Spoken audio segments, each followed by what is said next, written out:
नाज़रीन अस्सलाम वालेकुम। एशिया बिजनेस वीक प्राइम के साथ मैं हूं उस्मा शफाक। नजर डालते हैं अब तक के तिजारती और इक्तिसादी खबरों पर। सबसे पहले अहम खबरों की सुर्खियों पर एक नजर। यूएई और पाकिस्तान की दोस्ती मजीद मजबूत होगी, शेख ने हामिद मुबारक। जीएसटी का नफाज साल 2017 तक मुतवक्किल है, भारतीय वज़ीर आज़म। चीन ने गैर कानूनी तौर पर स्टील और कोयले की पैदावार बढ़ाने वाली कंपनियों पर क्रेडिट कंट्रोल जब्त कर दिया। वज़ीर आला पंजाब की तुर्क सरमायाकारों के वक्त से मुलाकात। सऊदी अरब में नई करेंसी मुतारिफ। भारत में डिमोनेटाइजेशन और रियासत के गांव में कैशलेस ट्रांजैक्शंस में मुंतकली। एक्टेक ने बिजली, आईटी और दीगर शोबों के साथ तरक्यात मंसूबों की मंजूरी दे दी। जापानी कंपनियां भारत से तरक्की में अहम किरदार अदा कर रही हैं। भारत ने कश्मीर में हाइड्रो पावर प्रोजेक्ट्स पर आर्मी बैंक के फैसले का खैर मकदम किया। पाकिस्तान ऑयल फीड्स ने तेल और गैस का नया जखीरा दरियाफ्त कर लिया। और अब खबरें तफसील के साथ। मुत्तहिदा अरब अमारात के वजीर सखाफत ने स्टॉक मार्केट का दौरा किया, जहां उन्होंने कहा कि यूएई ने हमेशा पाकिस्तान का साथ दिया है। पाकिस्तान स्टॉक मार्केट 100 इंडेक्स बुलंदियों की जानिब गामजन है। इंडेक्स 47,000 पॉइंट्स की सतह पर कर गया। 100 इंडेक्स में 440 से ज्यादा पॉइंट्स का इजाफा देखा गया। मुत्तहिदा अरब अमारात के शेख ने हामिद मुबारक अल नहयान ने स्टॉक मार्केट का दौरा किया। वज़ीर सकाफत यूएई ने रवायती घटना को जाया। इस मौके पर उन्होंने कहा कि यूएई ने हमेशा पाकिस्तान का साथ दिया है। पाकिस्तान स्टॉक एक्सचेंज कराची के दौरे के मौके पर खिताब करते हुए यूएई के वज़ीर शेख ने हामिद मुबारक अल नहयान ने कहा कि पाकिस्तान में यूएई ने प्राइवेट एंड सेक्टर में सरमायाकारी की है।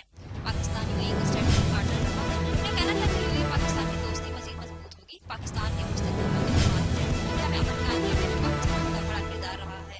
इस मौके पर एमडी पाकिस्तान स्टॉक एक्सचेंज की नबी का कहना था कि पाकिस्तान स्टॉक एक्सचेंज दुनिया की तीसरी बेहतरीन परफॉर्म करने वाली मार्केट है। पाकिस्तान स्टॉक एक्सचेंज की सारी बिजनेस के फरोग से कबल शेख ने हामिद मुबारक अल नहयान को बधाई दी है। कल खिताब करते हुए chairman Pakistan stock exchange Munir कमाल का कहना था कि वहाँ की पाकिस्तान स्टॉक एक्सचेंज के साथ उन्होंने कहा कि पूरे वक्त मुत्तहिदा अरब अमारात ने हमेशा पाकिस्तान का साथ दिया। भारतीय वजीर आजम नरेंद्र मोदी का कहना है कि अशिया और खदमाती टैक्स पर अमल दरामद साल 2017 तक मुतवक्का है। भारतीय वज़ीर आज़म नरेंद्र मोदी का कहना है कि अशिया और खदमाती टैक्स पर अमल दरामद साल 2017 तक मुतवक्किल है। मोदी मलेशिया के शहर कुआलालंपुर में Economic Times Asian business meet की इफ्तिताही एडिशन से वीडियो कॉन्फ्रेंस के जरिए खिताब कर रहे थे। इस हवाले से मोदी का कहना था कि I'm happy to share that the constitutional amendment for goods and service tax GST has been passed. This is expected to be implemented in 2017. Modi का ये बयान वफाकी रियासती अफसरान से मुलाकात के बाद है, जो कि मुल्क से फैसले की खत्म हो गई कि कौन टैक्स का इंतजाम करेगा। फिर मुझे जीएसटी एशिया की तीसरी रेगुलेशन के तौर पर सिंगल मार्केट में तब्दील कर देगा और टैक्स की बुनियाद को सीधा करेगा और कारोबारों के लिए आसानी पैदा करेगा, जो कि इस वक्त बड़ी तादाद में वफाकी और रियासती मसूलियत अदा करते हैं। ये इक़दार कई सालों से ताक़त का शिकार है, क्योंकि भारत के 29 रियासतें आमदनी के नुकसान के खर्चे से इसकी मंजूरी देने से गुरेज जाती हैं।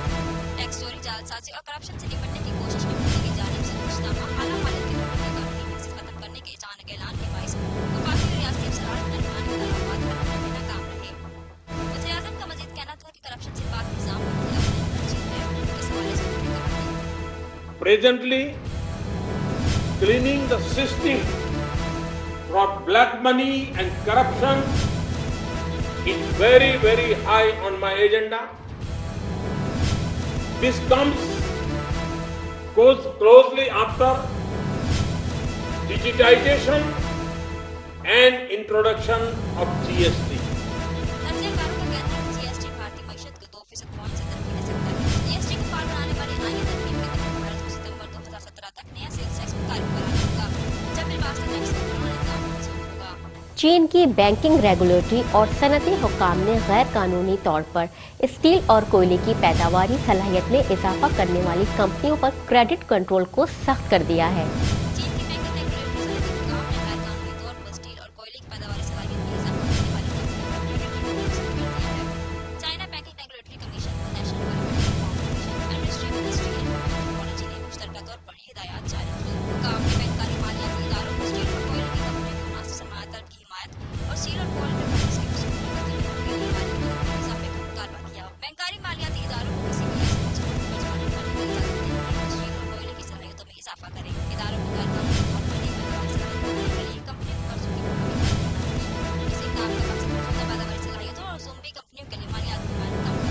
वजीर आला पंजाब शहबाज शरीफ ने कहा है कि मुस्लिम लीग नून की ठोस माशी पॉलिसियों के बाइस सरमायाकारों का एतमाद बहाल हुआ है। पंजाब में मुख्तलिफ शोबों में सरमायाकारी के वसी मौके मौजूद हैं। तुर्की के सरमायाकारों की गुफ्तगू करते हुए वज़ीर आला पंजाब शहबाज शरीफ ने कहा कि पाकिस्तान और तुर्की के अवाम एक जान को मालिक हैं। तुर्की सरमायाकार तुर्की पंजाब से हाउसिंग सेक्टर में सरमायाकारी करने में दिलचस्पी दर्शाई है। उन्होंने कहा कि पंजाब में तुर्की सरमायाकारी के लिए साजगार माहौल फराहम किया गया है। तुर्की ठोस माशी पॉलिसियों के बाइस सरमायाकारों का एतमाद बहाल हुआ है। पंजाब में मुख्तलिफ शोबों में सरमायाकारी के वसी मौके मौजूद हैं। शहबाज शरीफ ने कहा कि सीपैक ने भी गैर मुल्की सरमायाकारी की राह हमारी गैर मुल्की सरमायाकार इन मौके से भरपूर फायदा उठाएं। सऊदी अरब ने सऊदी बादशाह बिन अब्दुल अजीज अल सऊद के दौर की याद में करेंसी का नया वर्जन मुतारिफ करा दिया। सऊदी अरब ने करेंसी नोटों सिक्कों का नया वर्जन मुतारिफ करा दिया। सऊदी अरेबियन मॉनेटरी एजेंसी ने नई करेंसी मुतारिफ करा दी, जो कि रियासत का छठा वर्जन है और इसका स्लोगन है तमाम है। इस हवाले से सऊदी अरेबियन मॉनेटरी एजेंसी के गवर्नर